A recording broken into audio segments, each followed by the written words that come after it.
मेंगल साहब का जो धरना है, इसको हमने पहले भी पॉडकास्ट में डिस्कस किया था कि जिस किस्म की इनकी शख्सियत है और जो पॉलिसीज़ रही हैं मेंगल साहब की सियासी हिकमत अमली है, उसमें हम इस धरने को देख रहे हैं जिस तरह से 6 रोज़ गुजर चुके हैं और ख़वातीन के हुकूक़ के नाम पर, बलूचिस्तान के हुकूक़ के नाम पर धरना दिया जा रहा है। अख्तर मेंगल साहब हों या कोई और बुगटी साहब हों या फिर जो है कोई मरी साहब हों, उनका बुनियादी मकसद तो बहरहाल इख्तिदार होते हैं, उसमें 2 वज़ीर आला तो लाज़मी आते हैं कि जिस तरह से मारंग बलोच की गिरफ्तारी है और जिस तरह से इंसानी हुकूक़ की खिलाफ वर्जी है, या वो तंजीमें जो वहाँ पर अपनी मिसिंग पर्सनस के लिए प्रोटेस्ट करती रही हैं, उसके ऊपर जो रियासती अनासर या फिर पुलिस की कानून नाफिज करने वाले इदारों की बात करते हैं कि वो जिस तरह कार्रवाई करती है उनके ऊपर लाठी चार्ज किया जाता है या वाटर शेलिंग की जाती है, उसके अगेंस्ट यानी वही समझते हैं कि ये इंसानी हुकूक़ की खिलाफ वर्जियाँ हो रही हैं। उनको जो गिरफ्तार किया गया है, किस बुनियाद पे गिरफ्तार किया गया है? उन्होंने उन दहशतगर्दों की लाशों को रख कर एहतजाज किया जो साने जाफर एक्सप्रेस के जिम्मेदारान थे। उन्होंने उन मिसिंग पर्सनस की जो है ना वो बातें की या वो फेक प्रोपेगेंडा किया जिसकी बुनियाद ये थी कि वो मिसिंग पर्सन बुनियादी तौर पे मिसिंग पर्सन ही नहीं है। पाकिस्तान तहरीक इंसाफ के जो गुज़िश्ता रोज़ अख्तर मेंगल के इस धरने में शामिल हुए और वहाँ पर जाकर बानी PTI इमरान खान का जो उन्होंने पैगाम है वो भी पहुँचाया। आपने एक मिसल सुनी होगी, बेगानों की शादी में अब्दुल्ला दीवाना, तो PTI बुनियादी तौर पे वो अब्दुल्ला है। जगह बनाने की कोशिश कर रहे हैं सियासत में वो बलूचिस्तान की, कुछ इसको इस तरह से भी देखा जा सकता है। देखिए, बलूचिस्तान में जगह तो हर कोई बना रहा है। बलूचिस्तान में तो जब भी हमने देखा है असेंबली में खिचड़ा ही पकता है ना।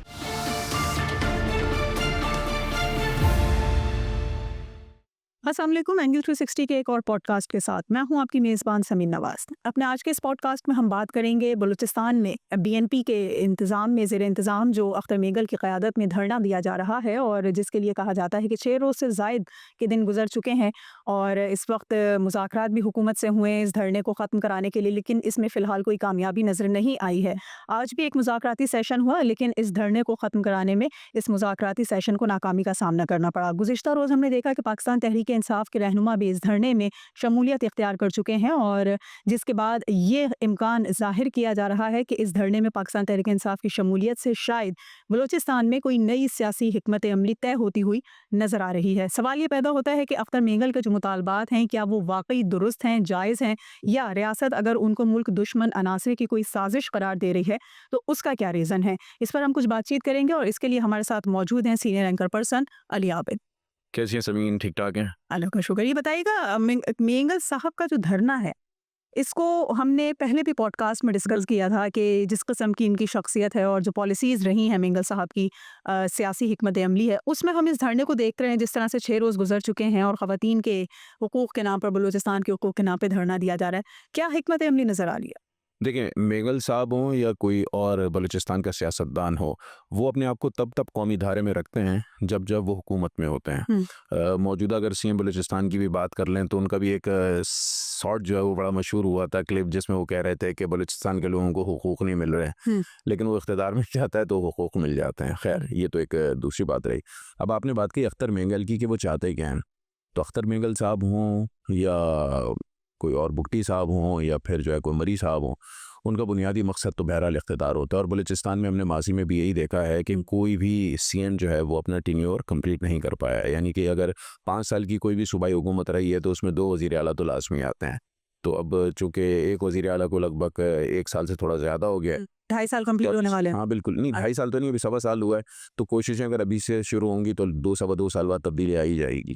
खैर, अब अख्तर मेंगल साहब कह रहे हैं कि वो गैर कानूनी और गैर आइनी गिरफ्तारियों के ख़िलाफ़ इस एहतजाज के लिए निकले हैं। पहले तो हमें अख्तर मेंगल साहब का बैकग्राउंड चेक करना पड़ेगा। अख्तर मेंगल साहब के एक छोटे भाई हैं जिनका नाम है जावेद मेंगल, लश्कर बलूचिस्तान के सरबराह हैं, जो BLA की एक क्राइम पार्टनर तंजीम है। अच्छा, ठीक है। उनके 2 भतीजे हैं, नूरुद्दीन मेंगल और भावल मेंगल, यानी कि जावेद मेंगल साहब की औलादें, वो भी लश्कर बलूचिस्तान के अस्करियत पसंद हैं। अब BLA क्या कर रही है बलूचिस्तान में, ये सब किसी जगह छुपा नहीं है, ठीक है ना। हो ये रहा है कि बलूचिस्तान में जो दहशतगर्दी की मुताद्दिद वारदातें हो रही हैं, उसमें उन दहशतगर्दों को बचाने के लिए या उस दहशतगर्दी के ख़िलाफ़ जो पाकिस्तान अब एक महाज खड़ा करना चाह रहा है और पाकिस्तान इसको अब कलाकमा करना चाहता है, उन तमाम इरादों को जो है वो ख़त्म करने के लिए या उनको नुकसान पहुँचाने के लिए ना अब ये धरने दिए जा रहे हैं। आपने देखा होगा कि जितने भी धरने दिए जा रहे हैं इसमें बलूचिस्तान की आवाम की अक्सरियत तो हमें नज़र नहीं आ रही। अब ले दे के वो कहाँ से धरने के लोग लाए जाते हैं, वो अपनी ट्राइब से लेकर आए जाते हैं। अब आपको पता है बलूचिस्तान एक रिमोट एरिया है, 70% या 75% ऐसे एरियाज हैं बलूचिस्तान के जहाँ पर जो है फतह गुरबत से जिंदगी की नीचे ज़िंदगी गुजार रहे हैं। साथ साथ वहाँ पे जो है वो प्रॉपर इंफ्रास्ट्रक्चर नहीं है, पुलिसिंग का निज़ाम नहीं है, कानून नाफिज करने वाले इदारों की पहुँच बड़ी मुश्किल से होती है, रेगिस्तानी इलाका है, मैदानी इलाका है वो। तो अब वहाँ के जो लोग होते हैं वो वॉरलॉर्ड्स के ही कब्जे में होते हैं या इन सरदारों के ही कब्जे में होते हैं। वो सुबह को रात बोलेंगे तो उनको रात बोलना है, रात को सुबह बोलेंगे तो सुबह बोलना है। बरादरी सिस्टम में जिस तरह देखा जाता है कि बड़ा एक कबीले का जमा हो जाता है और चाहे सही वजह हो या गलत वजह हो, वो कह देगा जिस रास्ते पे चलना है तमाम बरादरी उधर चल पड़ती है। एग्जैक्टली, बिल्कुल उसी तरीके से चलना पड़ता है। और अब जब वो बोलेंगे कि एहतजाज में आओ तो उनको एहतजाज में आना पड़ता है। अब मुझे ये बताएं कि जो इस वक्त धरना दिया जा रहा है, मिंगल साहब जो अपने इलाके में धरना दे रहे हैं, वहाँ से वो अपनी रिक्रूटमेंट लेकर आ गए हैं और वहाँ पर बैठ के वो बात कर रहे हैं कि मैं बलूचिस्तान आऊँगा और यहाँ पर आके जो है मैं एहतजाज करूँगा, धरना दूंगा, यानी कि कोयटा आने की बात कर रहे हैं। ठीक है, वो कोयटा आ जाएं, धरना दें, बुनियादी मकसद भी तो बताएं ना। बुनियादी मकसद ये बात करते हैं ना कि जी जिस तरह से मारंग बलोच की गिरफ्तारी है और जिस तरह से इंसानी हकूक़ की खिलाफ वर्जी है, या वो तंजीमें जो वहाँ पर अपने मिसिंग पर्सनस के लिए प्रोटेस्ट करती रही हैं, उसके ऊपर जो रियासती अनासर या फिर पुलिस की कानून नाफिज करने वाले इदारों की बात करते हैं कि वो जिस तरह कार्रवाई करती है उनके ऊपर लाठी चार्ज किया जाता है या वाटर शेलिंग की जाती है, उसके अगेंस्ट यानी वो ये समझते हैं कि ये इंसानी हकूक़ की खिलाफ वर्जियाँ हो रही हैं। वो लोग जो मुल्क दुश्मन अनासिर के कहने पर उनके साथ बैठ के एहतजाज करते हैं, उनके ऊपर रियासत अपनी रिट ना मनवाए, उनको एहतजाज करने दिया जाए, और फिर अगर उनको एहतजाज के बाद गिरफ्तार किया जाता है तो अख्तर मैंगल जैसे अनासिर हमें यहाँ पर रियासत की रिट को अगेन चैलेंज करते हैं। सारा मसला मारंग बलोच का या मारंग लांगों का गिरफ्तारी का ही है ना जी। आप मुझे ये बताएं, उनको जो गिरफ्तार किया गया किस बुनियाद पे गिरफ्तार किया गया है? उन्होंने उन दहशतगर्दों की लाशों को रखकर एहतजाज किया जो साने जाफर एक्सप्रेस के जिम्मेदारान थे। उन्होंने उन मिसिंग पर्सन्स की जो है ना वो बातें की या वो फेक प्रोपेगेंडा किया जिसकी बुनियाद ये थी कि वो मिसिंग पर्सन बुनियादी तौर पे मिसिंग पर्सन ही नहीं है। उनमें से मैक्सिमम वो लोग हैं जो दहशतगर्दी की वारदातों में जब कोई मारे जाते हैं दहशतगर्द, तो उनमें वही लोग बरामद होते हैं जो मिसिंग पर्सन्स का वावेला या जो शोर मचाया जाता है निकलती हैं। जो अब बात ये है कि मारंग बलोच का एजेंडा क्या है। देखें, इस चीज़ को एक बात को समझना पड़ेगा कि बलूचिस्तान में अगर किसी का एजेंडा ये है, इस बुनियाद पर वो एहतजाज करता है कि बलूचिस्तान को उसका हुकूक नहीं दिया जा रहा, बलूचिस्तान को बजट कम दिया जा रहा है, बलूचिस्तान को जो है वो तरक्याती कामों में जो है वो हिस्सा नहीं दिया जा रहा, इसको बिल्कुल हाईलाइट करना चाहिए। और मेरे ख्याल में पाकिस्तान के हर सूबे का हर फर्द ऐसे एहतजाज की हिमायत करेगा। यहाँ पर एहतजाज इस बुनियाद पर होता है कि बलूचिस्तान को तरक्की क्यों दी जा रही है, या फिर तरक्की दी जा रही है तो जो तरक्की देने के लिए जा रहे हैं उनको दहशतगर्दी का निशाना बनाया जाता है। आप मुझे बताएं बलूचिस्तान की आबादी कितनी है? 1.5 करोड़ की आबादी है। बलूचिस्तान की लैंड कितनी है? 44% है पाकिस्तान के, जिसके और अगर टोटल रकबे की बात करें तो 60% से ज्यादा बलूचिस्तान का इलाका ऐसा है जो कल्टीवेटेड लैंड है, लेकिन वो बंजर पड़ा हुआ है। अगर वहां पर आपको काश्तकारी करनी है या वहां पर जो है वो इंडस्ट्री लगानी है तो कहाँ से लाएंगे आप? एम्प्लॉयमेंट तो आपके पास होगी, लेकिन आप कहाँ से लेबर लेकर आएंगे? लेबर जाहिर सी बात है उस इलाके की जाएगी जहां पर आबादी की तादाद ज्यादा है। पंजाब से जाएगी, सिंध से जाएगी, कैसे से जाएगी? आप जहाँ पे स्किल्ड वर्कर्स मौजूद होंगे फिर उन्हीं लोगों को वहाँ पर डिप्लॉय किया जाएगा। अच्छा, लेकिन अब हम देख रहे हैं कि पीटीआई ने भी इसमें अपनी शमूलियत इख्तियार कर ली है, यानी कि कुछ हमें लीडर्स ऐसे नजर आते हैं पाकिस्तान तहरीक इंसाफ के जो गुज़िश्ता रोज़ अख्तर मैंगल के इस धरने में शामिल हुए और वहाँ पर जाकर बानी पीटीआई इमरान खान का जो उन्होंने पैगाम है वो भी पहुँचाया। तो ये क्या कोई नई हिकमत अमली बनने जा रही है सियासी तौर पर बलूचिस्तान में? क्या इसका मकसद हो सकता है? आपने एक मिसल सुनी होगी, बेगानों की शादी में अब्दुल्ला दीवाना, तो पीटीआई बुनियादी तौर पर वो अब्दुल्ला है। मसला ये है कि बलूचिस्तान का इशू जो है वो एक ऐसा इशू है जो रियासत मुखालिफ अनासर कर रहे हैं। पीटीआई का प्रॉब्लम ये है कि वो ऐसी जगह देखती है कि कहाँ पे इंटरनेशनल मीडिया ना उस चीज़ को हाईलाइट कर रहा है तो जाके अपने लुत्फ तल लें लोगों, तो पीटीआई ने वहाँ पे जाके बैठना होता है। सलमान अकरम राजा साहब को आजकल जो है वो थोड़ी ज़्यादा पीटीआई में अहमियत मिली हुई है, तो उन्होंने एक वक्त उठाया, लेके वो पहुँच गए मिंगल साहब के पास, और बलूचिस्तान की जो सूबाई क़यादत थी पीटीआई की उसको भी लेके वो वहाँ पे पहुँच गए और वहाँ पे उनके शाना बशाना खड़े होके कह रहे हैं कि भाई हम आपके जो मुतालबात हैं उनकी बड़ी हिमायत करते हैं। अरे भाई, मुतालबात क्या है? मुतालबात कोई ऐसे तो होने चाहिए ना जो नेशनल नैरेटिव से बिलोंग करते हो। वो तो मुतालबात ये कह रहे हैं कि दहशतगर्दों और उनके सहूलतकारों को रिहा किया जाए। मिंगल साहब तो ये कह रहे हैं, और मैं आपको ये बात भी बताऊं, लिख के दे रहा हूं, आज आप मिंगल साहब को इख्तियार दे दें, अगर मेंगल साहब ने ऐसा कुछ कह दिया तो मैं मान जाऊंगा। मेंगल साहब कह रहे हैं कि मौजूदा हुकूमत आवाम की नुमाइंदगी नहीं करती है, इसलिए डिलीवर नहीं कर पा रही है। जब खुद वज़ीर आला थे 97-98 में, तो क्यों नहीं डिलीवर किया?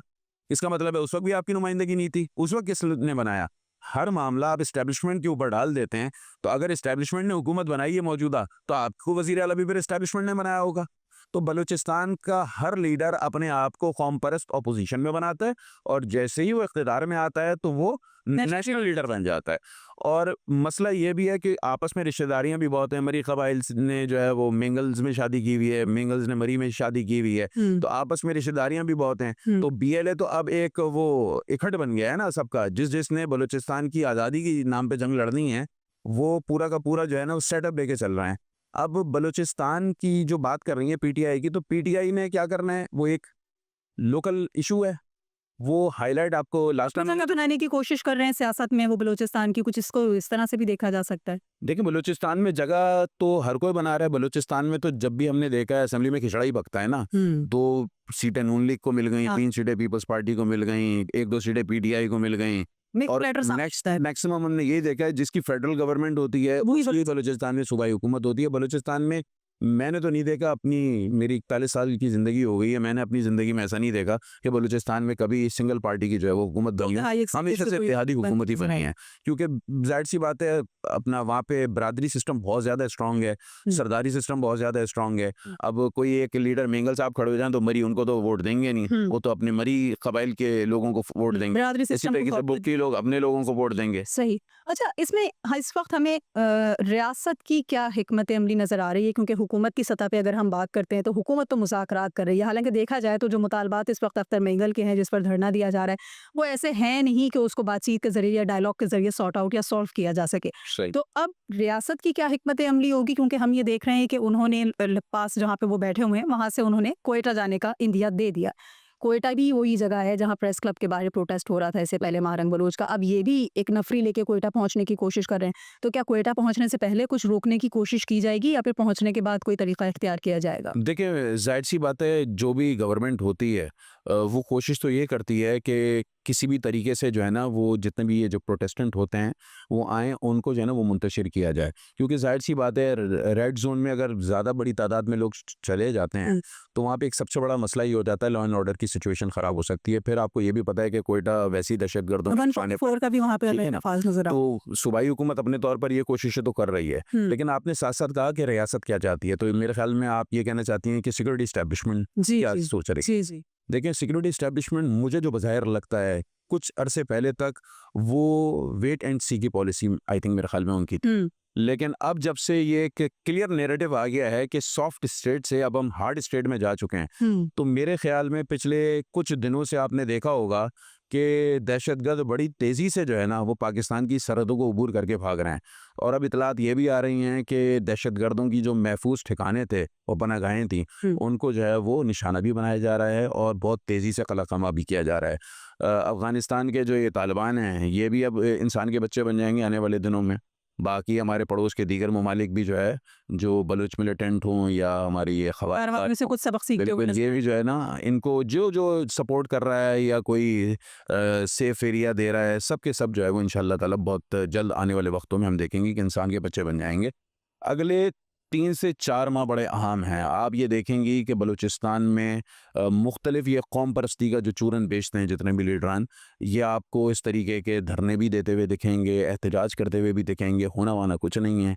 रियासत की अब क्लियर पॉलिसी है कि अब वो देखेगी नहीं, बल्कि जहां उसको पता चलेगा कि यहाँ पर ये दहशतगर्द मौजूद हैं, जहां पर उसको इंटेलिजेंस इत्तलात मिलेंगी, ये सैटेलाइट के जरिए उनको पता चलेगा, अब उनको निशाना बनाया जाएगा। और बलूचिस्तान आने वाले वक्तों में आप ये भी देखेंगी जो हमारी इत्तलात हैं कि बहुत तेज़ी से कौमी धारे में वापस आएगा और बलूचिस्तान के हालात भी बहुत जल्द पुरअमन हो जाएंगे। बिल्कुल कहा जाता था कि जी तब्दीली आ नहीं रही, तब्दीली आ गई है, तो यकीनन ये तब्दीली बलूचिस्तान के लिए हम एक देख रहे हैं कि पॉजिटिव एस्पेक्ट में नज़र आती है, क्योंकि इस वक्त वहाँ पर सिक्योरिटी की जो सूरत हाल थी, मखदूश सूरत हाल, उसको कंट्रोल करने के लिए मुकम्मल तौर पर हिकमत अमली सिक्योरिटी इदारों की जानिब से इख्तियार की गई है। और इसी हिकमत अमली के तहत अख्तर मेंगल हों या इस कबाइल के और दूसरे लोग जो इस अमन अमान की साजिश को या सिक्योरिटी इदारों की तमाम तर पॉलिसीज़ को सबूताज करने के लिए धरनों की सूरत में वहाँ पहुँच कर सूरत हाल ख़राब करना चाहते हैं, उनके लिए पॉलिसीज़ वाज़ेह हैं और इस तरह के धरने और इस तरह के एहतजाज को किसी मायने में नहीं रखा जाएगा, चाहे उसमें पाकिस्तान तहरीक इंसाफ के रहनुमा शामिल हो जाएं और वहाँ की सियासी हिकमत अमली तब्दील होती हुई नजर आए। ऐसा मुस्तकबिल में ऐसा हमें होता हुआ नजर नहीं आएगा। आज के इस पॉडकास्ट के लिए इतना ही। आपको ये मौजू कैसा लगा, अपनी राय से हमें आगाह कीजिए। मुझे इजाज़त दीजिए। अल्लाह ने के बाद।